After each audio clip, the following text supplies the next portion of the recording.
Ոստիկանության և քննչական կոմիտեի ծառայողները հանցավոր զանգերի կենտրոնում անսպասելի խուզարկությունն իրականացրին նոյեմբերի 20-ին։ Միջոցառման հաջողությունը մեծապես կախված էր նաև անսպասելիությունից։ Իսկ հանցավոր զանգերի կենտրոնի վերաբերյալ տեղեկությունը քրեական ոստիկանության կիբերհանցագործությունների դեմ պայքարի վարչությունում ստացվել էր ավելի շուտ։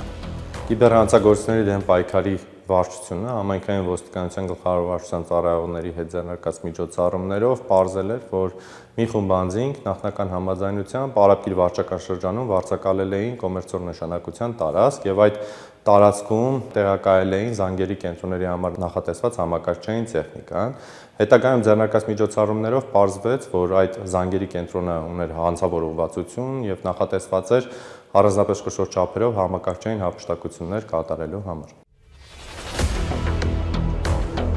Հանցավոր կազմակերպության անդամներն իրավապահ մարմինների օպերատիվ տեսադաշտում չհայտնվելու նպատակով նախապես արտաքինից քողարկել էին հիշյալ տարածքը, ձեռնարկել անվտանգության միջոցներ, ինչից հետո միայն իրականացրել անձանց հավաքագրում եւ հանցավոր գործունեության մեխանիզմի յուրացման նպատակով վերապատրաստման դասընթացներ։ Այսպիսով ապահովել էին համացանցային հեռախոսազանգերի եւ հեռահար հասանելիությամբ օգտագործվող համակարգիչների կիրառմամբ օտարերկրյա պետություններում գտնվող քաղաքացիների ֆինանսական միջոցների հափշտակության համար բարենպաստ պայմաններ։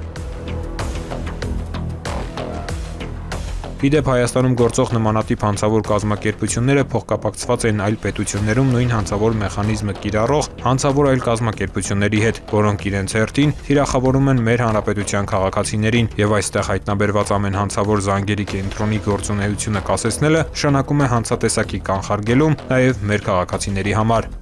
Ձեռնարկված լայնածավալ օպերատիվ հետախուզական միջոցառումների արդյունքում հնարավոր եղավ պարզել նշված հանցավոր զանգերի կենտրոնի մեջ ներգրաված յուրաքանչյուր անձի դերակատարությունը, այն կեղծ հարթակների տվյալները, որի միջոցով վերջիններս թիրախավորում էին օտարերկրյա քաղաքացիներին, ինչպես նաև այն կրիպտոդրամ բանակների հասցեները, որոնք օգտագործվել են հանցավոր ճանապարհով ստացված եկամուտները կանխիկացնելու համար։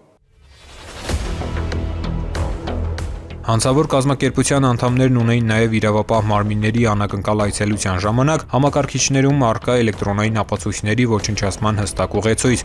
Նաև այս հանգամանքը հաշվի առնելով նոյեմբերի 20-ին քրեական ոստիկանության գլխավոր վարչության եւ քննչական կոմիտեի ծառայողներն իրականացրին անսպասելի խուզարկություն եւ մանրակրկիտ ծրագրված մուտք գործողությունների շնորհիվ հանցավոր կազմակերպության անդամներին չհաջողվեց ոչնչացնել քննության համար առանցքային ապացուցողական նշանակություն ունեցող էլեկտրոնային տեղեկությունները։ Խուզարկության ժամանակ հայտնաբերվել են հանցավոր կազմակերպության անդամներ, որոնք Հայաստանի եւ այլ երկրների քաղաքացիներ են, ինչպես նաեւ նրանց օգտագործած համակարգչային տեխնիկան։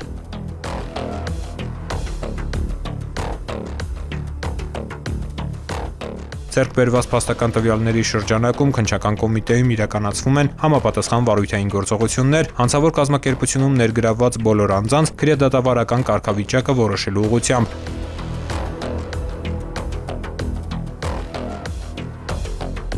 Քրեական ոստիկանությունն էլ իրականացնում է ակտիվ համագործակցություն օտարերկրյա պետությունների իրավապահ մարմինների հետ հանցավոր կազմակերպության գործողություններից տուժած անձանց վերաբերյալ տեղեկություններ ստանալու նպատակով։ Նմանատիպ հանցավոր զանգերի կենտրոնների բացահայտման աշխատանքները կրում են շարունակական բնույթ եւ ցանկանում եմ հորդորել մեր քաղաքացիներին,